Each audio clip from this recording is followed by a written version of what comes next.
Theresa May should go for a bold reshuffle with a new generation of Conservative MPs promoted into government by the end of the year, according to senior figures in the party. The former Tory leader Ian Duncan Smith said the Prime Minister was right to carry out only a limited set of changes after losing both Priti Patel and Michael Fallon from her cabinet within a week. Penny Mordaunt was appointed as International Development Secretary on Thursday, replacing Patel.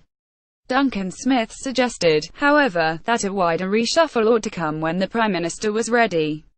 Many were expecting a change in December of the new year. When someone goes for a reason, that is a failure on their part, it is a never good time for reshuffle, Duncan Smith said, arguing that the focus would all be on the failure.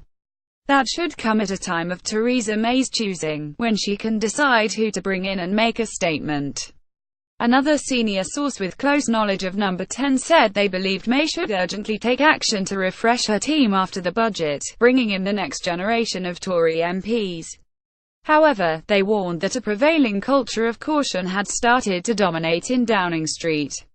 The source suggested there was a fierce debate in Number 10 on the subject of a broader reshuffle as key strategists, party whips and cabinet allies warned the Prime Minister that a big shake-up risked political fallout. Instead, they are urging May to stabilise the government and reassert control after a turbulent week, in which her first action had been to make the Chief Whip, Gavin Williamson, her new Defence Secretary. One of the Prime Minister's closest allies, Damien Green, is also facing a Cabinet Office investigation. Mordaunt, the Portsmouth North MP, who has been a high-profile Brexit campaigner, was appointed after Patel was forced to resign. Mordaunt was replaced at Work and Pensions by Sarah Newton, while Victoria Atkins became the first of a new generation of Conservatives, having joined Parliament in 2015, to become a junior minister, moving to the Home Office. Duncan Smith said Mordaunt was competent, with common sense and very calm. He said the decision to promote her was based first and foremost on her abilities, but he also praised May for maintaining balance in her top team in terms of gender and the mix of EU Leave and Remain backers. Sources said there was a genuine argument going on about whether a bigger reshuffle ought to follow the budget. They claimed that caution might be winning with civil servants and government whips, in particular, warning May that any dramatic moves would cause instability. The Prime Minister is already short of a majority with difficult Brexit legislation to get through Parliament, including a potential rebellion on her own benches. One cabinet ally said that a reshuffle would inevitably please a handful of MPs while angering dozens more who were either sacked or overlooked for promotion. That could encourage rebellious behaviour on the backbenches, they said.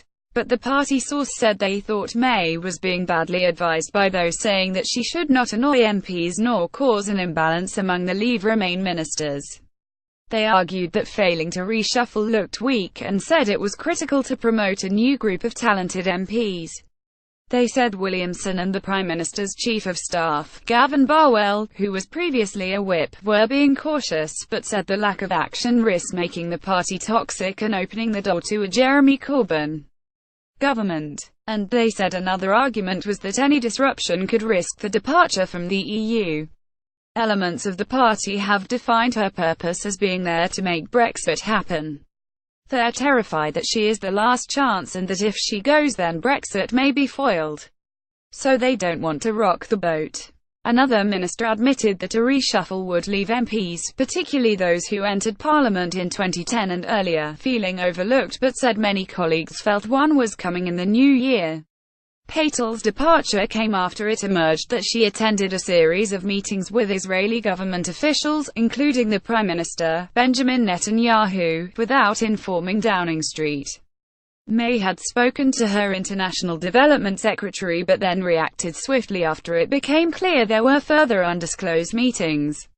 Labour's Tom Watson also claimed that Patel had held another session with officials from the British consulate in Jerusalem during the visit, asking why the FCO had not informed Downing Street.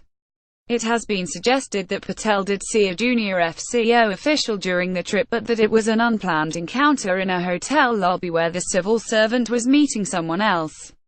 They said there was no suggestion that Patel was acting improperly and so the issue was not raised at the time back in the UK.